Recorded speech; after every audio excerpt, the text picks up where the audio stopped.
Welcome back to the Warehouse Podcast, everyone. My name is Elijah. We are here today. We're going to chat about the Orioles' first base situation, previewing positions for the upcoming season, going one by one. Jesse just hit you with the catchers. Um, Before we get into it, I do want to take a second and acknowledge the absolute, spectacle, the wonder, the marvel that was the World Baseball Classic. Regardless of who you were rooting for, I think that seeing the level of passion that we saw on the field from that Venezuela team and, really from so many teams throughout the tournament, um, it is a credit to, like, the magic of the game. Like, I think it demonstrated so much of the best of humanity, just like the passion, the love, the like effusive uh just energy. It was just energy throughout, and it's a special thing. It should not be taken for granted. I think that if you get me rolling about all of the you know geopolitical context behind the final, behind the outcome, behind even Eugenio Suarez being the person to knock in that hit, that game-winning run, I should say. Like, there is so much that built up around this World Baseball Classic, and sometimes we like to escape into the world of sports, and sometimes you cannot separate sports from the context in which they are played, and that context was the US went ahead and bombed Venezuela 3 months ago. And the country's government was overthrown by the United States, and they were these huge, huge underdogs in this tournament. And needless to say, like, a country that is something like a tenth of the size of the United States coming through and taking it to that team. And then, like, as soon as the game was finished, you see Eugenio Suarez, whose citizenship application was just denied because he is from Venezuela. Um, Him coming on and not saying a single negative thing, I think, when he very much has space to, has the right to, certainly has the context of the situation on his side. He comes on and he talks about how this team was a family, how they did it. I am not religious, but how he felt like God was on their side, how he, like, how it meant so much for him to go ahead and do this for the people of his country, with the people that he is so close to. It was just special, and very, very clearly it meant something to the Venezuelan players that it did not mean to the US players. Yet no, to the, like, to the manager not knowing the rules, to Bryce Harper making a comment about it not being the Olympics. That there are any number of things that you can point at to say, like, the US didn't care in the same way. And more than knocking the United States, I want to take this moment, and I want you listening right now to take this moment and just really celebrate the, like, beauty of the moment that Venezuela and the Venezuelan team was able to capture right there. Uh, if you did not watch it live, just, I mean, go back and just watch. Even just Daniel Palencia's last half inning, just the energy, the tension, it was palpable, it was profound, it was everything that you could possibly hope for out of a baseball game. And um yeah, I mean, again, like, that I don't think anything what I said is even contingent on who you were rooting for. If you were cheering for the US, you were, and 99.999% of our listeners are born in the US. So that's the reason I'm saying that. If you're rooting for the US, that's fine. I understand it. I was not there this time, but I think, trying to be objective about it, it was a wonderful, wonderful thing that we all just witnessed.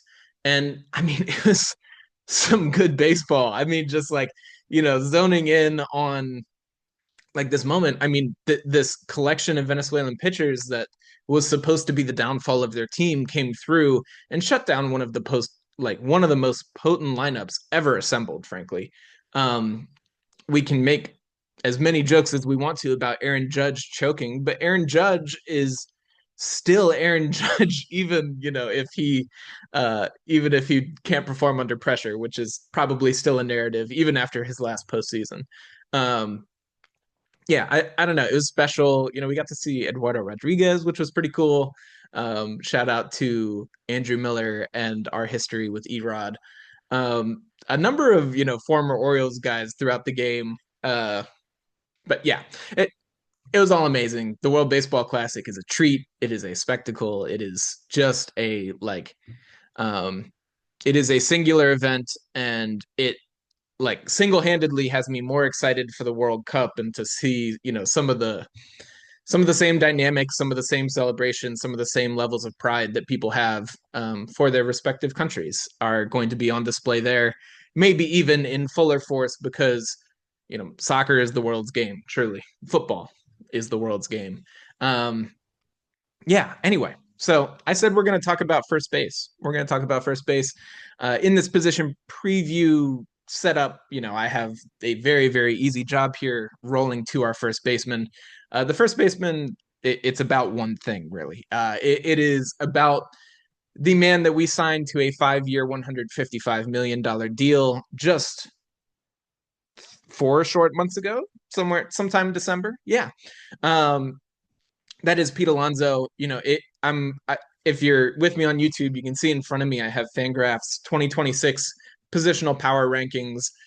They are going ahead and going position by position, much like ourselves, but they're looking at the whole league and just kind of saying this is how teams are shaping up, how they are falling into place coming into the season.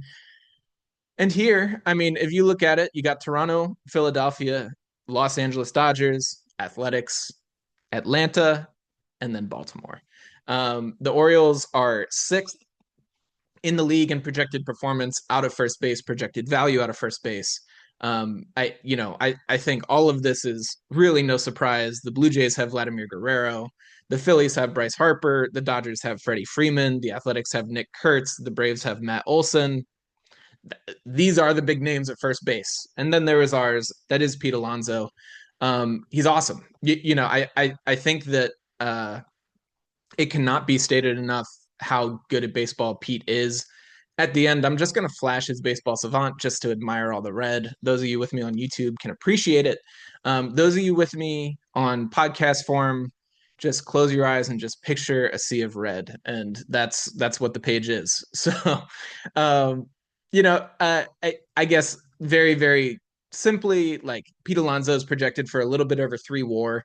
There is obviously a positional adjustment to WAR. First base does not get you much at all. It, in fact, gets you the least boon to your WAR value at the end of the year, only above not actually playing in the field at DH. So Pete Alonso, like he's not going to provide base running value. He's not going to provide value in the field, but man, he is going to hit the ball, and it's going to ring him up about 3 WAR this year, if they are to be believed. Projected for over a 500 slugging. He just mashes the ball.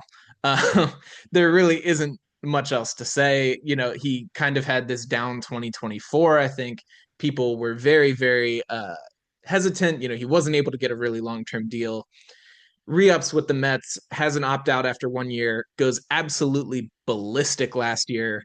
And yeah, I think that I guess you can see here, he was worth more than 40% above league average last year with the bat. He just is the consummate hitter. He just hits the ball. And the personality has shown. They've talked about how he will come in and write motivational quotes. I saw, one from Eleanor Roosevelt. He is digging deep for motivational quotes to put up on the whiteboard in the Orioles clubhouse during spring training.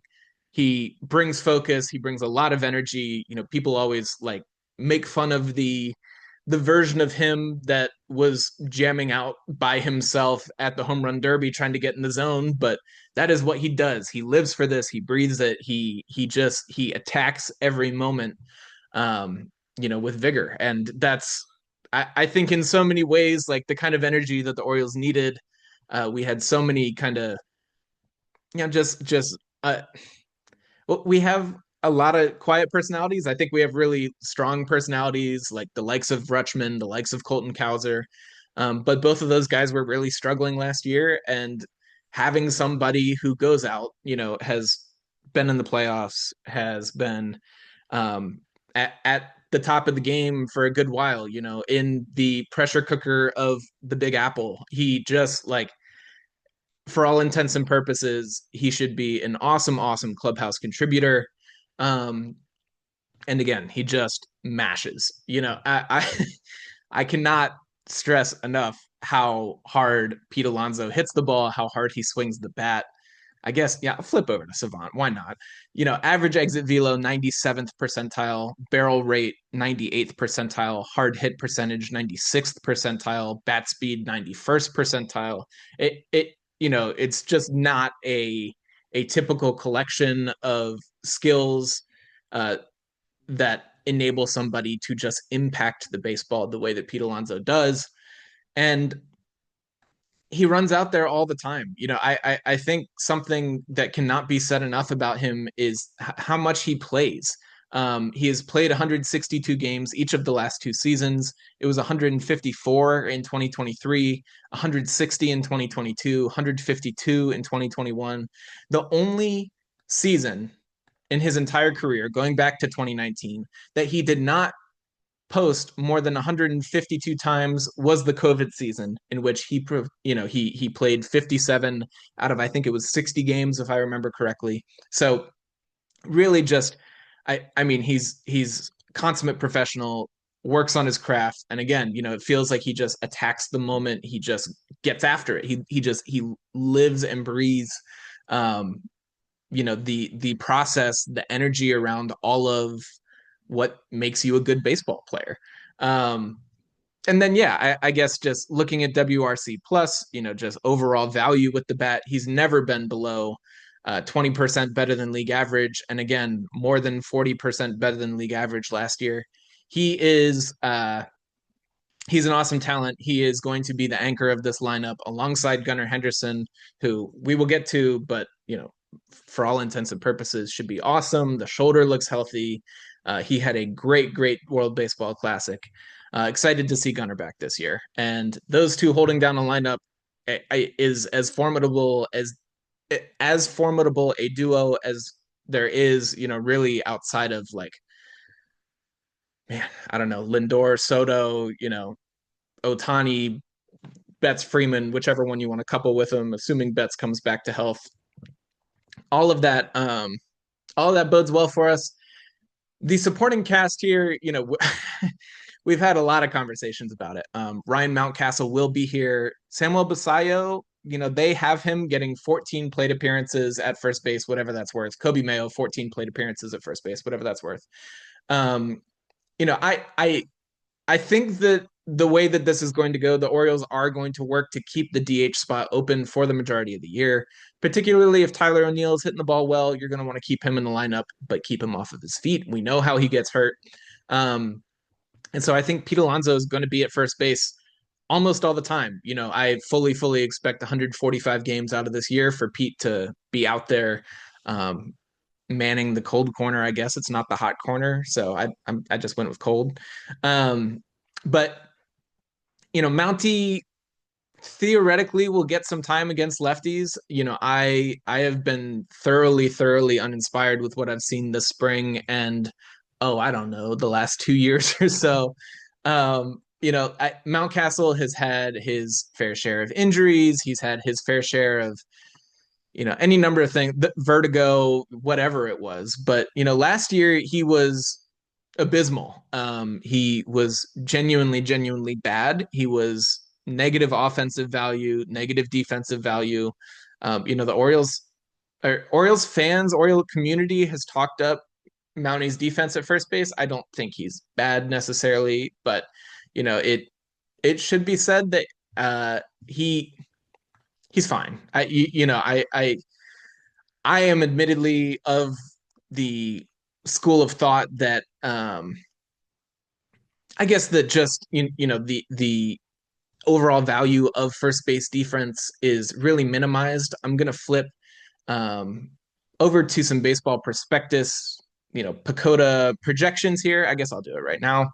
Um, the average, um, I guess the average bat, they use this DRC plus metric, exact same thing, normalized to 100. But the average bat at first base, I'm just looking at the 15th best, assuming this is the top 15 starters, is supposed to be about 10% better than league average. That is what first base is meant for. It is where you stick somebody who hits really well and doesn't need to field all that well. And the reason that it's so important to get that offensive value at first base is because this is it. The rest of the league is doing it. The average hitter at first base is 10% better than league average. So when Ryan Mountcastle comes out last year, regardless of the defense, but again, the defense has not necessarily been net positive value for a number of years now. Um, but when he comes out and has an 81 WRC plus, he's almost 20% worse than league average.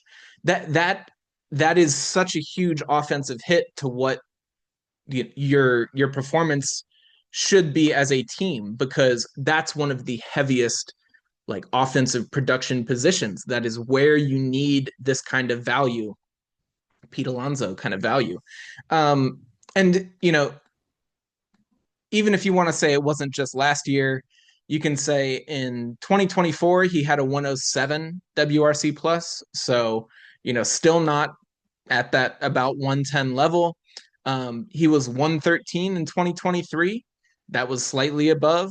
He was 107 in 2022, 111 in 2021. He has really never been anything outside of his 35 game rookie year. He's never been anything beyond a league average first baseman. He has never shown us anything else. And this is kind of the reality with Mountie. I remember the 2021 season where he hit 33 bombs. It was really awesome. We had a great time, but he got on base at less than a 31% clip. He got on base below league average rates, and there's only so much value that can come with that. It you know it I don't really know what to do with Mountie today. In a chat with some friends, I said he is the most frustrating hitter I've ever watched. He has all of the bat talent in the world. He has bat speed. He has bat to ball skills. He has like a very very idyllic swing plane. He has high tilt. It's just perfect for elevating and driving the ball.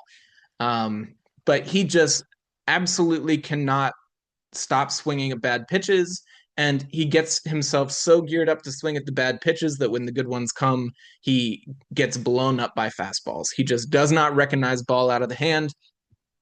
And it has severely limited his ability to to be a regular contributor. And that's part of the reason we have gone and gotten Pete Alonso, because the counterpoint to, or I guess the alternative, is trying to run it back with Mountie and Mayo here. Mayo had a really great September. I think he's having a really good spring, even though he is playing third base, of course. We'll get to that in a bit. But you have to be able to rely on a really high floor of production at first base, and Ryan Mountcastle was not providing that. I think there's a world where some of that bat talent comes back. I will note, like, walk rate dropped last year, strikeout rate went up. Everything got worse last year, and I will concede that I do not think Mountie is 20% worse than league average. But I think you have to hedge bets against that, and it would have been an absolute failure if the Orioles went into this year just kind of banking on him to be even average. Really, you just can't really expect it. So will be fascinating to see what kind of time he gets. Again, I do think maybe some DH time, maybe some, first base time even against lefties, where that will enable, maybe Dylan Beavers to hit the bench. Tyler O'Neill isn't in the DH slot. Pete Alonso can slide over there and get a day off of his feet, quote unquote. Um, I think that's the way that Mountie gets in the lineup. How much it happens, I really don't see it much. You can kind of see the Fangraphs depth chart here is projecting him to get into only 34 games, Steamer 37 games. There are a couple other ones that project 46 games down here. ATC, the bat, Oopsie is projecting 34. So really, I I think it's kind of a consensus. Like we paid Mountie some money. He's getting $6 million this year, or 6.5 maybe, and what comes with that will be some opportunity. He will have an opportunity to go ahead and try to put up some value. Most of these, projection systems do go ahead and project him to be above league average. I will note that Pacoda Baseball Prospectuses is not so much of a fan. They're projecting him only to be at about a 94 DRC plus, 6% worse than league average. They think the OBP stays in the tanks down below 300. They do expect his slugging to be fine, but we will see. I think that as the season progresses, maybe Samuel Basallo starts getting some looks against lefties if he's hitting the ball well. I think that Mountie's time could be just pushed further and further and further down. But nonetheless, he is our backup. The only other guy, of course, is Coby Mayo. They're projecting him for almost no time. I am, Jesse talked about Basallo enough. Maybe he will get a little bit of time at first base. I think we haven't seen him there at all this spring. I think the Orioles might actually just defer to being careful. You do have somebody in Pete Alonso who goes out there and plays pretty much every day. So I think the need for Basallo to play first base is not there.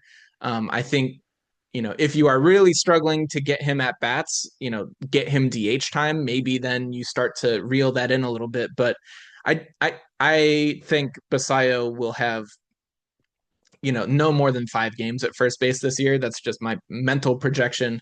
I don't think the Orioles really want to do it. I don't think they want to add something on top of catching that he has to go through and learn this year. So, yeah. So, I personally don't see Basallo doing it much, but they expect him to hit the crap out of the ball. So, that's kind of fun. Coby Mayo, they project a reasonable slash line for him. I think, particularly this Westy injury. I mean, we saw, obviously it's a different situation with Kyle Bradish. He is a pitcher, but we saw him get PRP injections, try to come back. Eventually the elbow did give out. They decided surgery was the best thing. That is in that is a probability, I think, more than a possibility. I think the Orioles are trying to maintain hope that Jordan Westburg will be able to play this year. I think that they are not banking on it at this point, though. I think that for all intents and purposes, third base is Coby Mayo's right now. We have seen Brian Ramos looking really good in spring training. He might factor in there. But by and large, I'm thinking that this is Pete Alonso and Ryan Mountcastle, and this is their show. And it's mostly the Pete Alonso show. So I do want to give a little bit of context, from whence we came. Just looking at last year, with Mountie and Mayo taking up so much of the time, the Orioles were actually 23rd in first base production by Fangraphs WAR. They were 8% worse than league average. Obviously, Mayo had a number of struggles. Mountie was not good at the beginning of the season. It was really bad overall. The like minus offensive value, minus defensive value. It was all just pretty bad. So I think it's important to note, in a way that you talk about upgrading weaknesses, like the Orioles very much did that this year. We all looked at it as a place where we had too many people already between Mountcastle, Mayo, and Basallo, and it was all kind of like, wait, what? We're adding Pete Alonso, but when you stop and think about it, it's like this was one of the weakest positions on the Orioles. We did not have a good season there last year, and instantly you are upgrading yourself again. Like looking at these positional power rankings, you are upgrading yourself to a top 10, almost top five first base position group. And the performance should absolutely come with that. I think yeah, I actually missed this part. Alonso has played in 416 consecutive games, second only to Matt Olson, another, first baseman high up on the list. But, um, I think that we like cannot under or cannot overvalue the like importance of securing this position as a offensive force for the team in a way that it was not last year or even really that like any of the past few seasons. This is supposed to be where your thumpers are, and Pete Alonso is that. I will go ahead and also, Baseball Prospectus. I mentioned Pacoda, their projection system. They did go ahead and kick out a full season preview. They're going through each team. They have the Orioles full preview here. Highly, highly, highly recommend their stuff. I have had such a wonderful, wonderful time learning, reading, like literally every article they write. I go and I pull it up. And even if I don't get the whole way through it, just because I always pull them up at random times at work, I get some of it. They are phenomenal. They are dedicated to their craft, and they put out excellent work. Um, that said, this is how they format their season previews. Basically, they go position by position and give their WARP projection, which is just WAR prospectus. It is their version of WAR, and they project Pete, Mountie, and a tiny bit of Mayo to get just over 3 WAR. I think Fangraphs projected 3.2 or 3.4 for the Orioles. The prospectus guys are a tiny bit less bullish at 3.1, but overall, like when you look at WAR calculations, a couple tenths is almost nothing. And again, these are just projections, but they're projecting Pete for 75% of the playing time, and Pete is accruing, doing mental math, 90% of the value here. I really do think that Pete is probably going to get closer to 85% of the playing time. So I think this projection could go up a little bit just by virtue of having Pete in the lineup more and more and more. He is, again, like so good. I don't know. This is the position preview. This is sit back, go speechless, and gawk at Pete Alonso and his hitting prowess.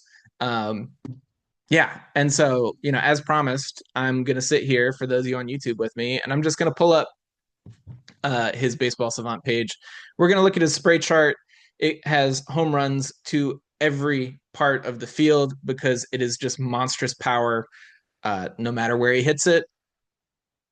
Thank goodness we pulled the walls in a little bit. He hits the ball hard. Just like enjoy watching this dude take swings this year. I'm gonna leave it at that. I this is a relatively short one. Like Pete is a force. He is the guy who's going to be there every day. There's really not too much to say about it. So we'll enjoy him. The polar bear himself, Pete Alonso, and maybe like if Mountcastle starts to figure himself out, if he does start to take some steps forward, then the lineup against lefties just becomes that much more formidable. We have a Max Fried, Garrett Crochet, Ranger Suarez now. There are lefties in the AL East that it would be great to have extra weapons against. I do hope that Mounting progresses, finds his form a little bit. Excuse me, even if it is just as a, once again, 10% better than league average, if he is a league average first baseman as a guy coming off the bench, that's fine. That's great, in fact, and we will happily plug him into the lineup and let him eat along with the other monsters we have here. So, yeah, we'll enjoy it. Again, excuse me. I do not have too much else. This has been the first base positional preview for 2026 Baltimore Orioles. My name's Elijah. This is the Warehouse Pod. If you could be so kind, be sure to go ahead and subscribe to the show, follow the show wherever you can. We are on all of your favorite platforms for podcast and on YouTube. Always wave to YouTube. Yeah, reach out to us over on Blue Sky. That is the primary spot. The warehousepod.bsky.social. Also can email us thewarehousepod@gmail.com. And yeah, I don't know. Can comment on videos, podcasts. We do try to respond to everything we can. And we so very appreciate your time. Thanks for being here. Let's go O's.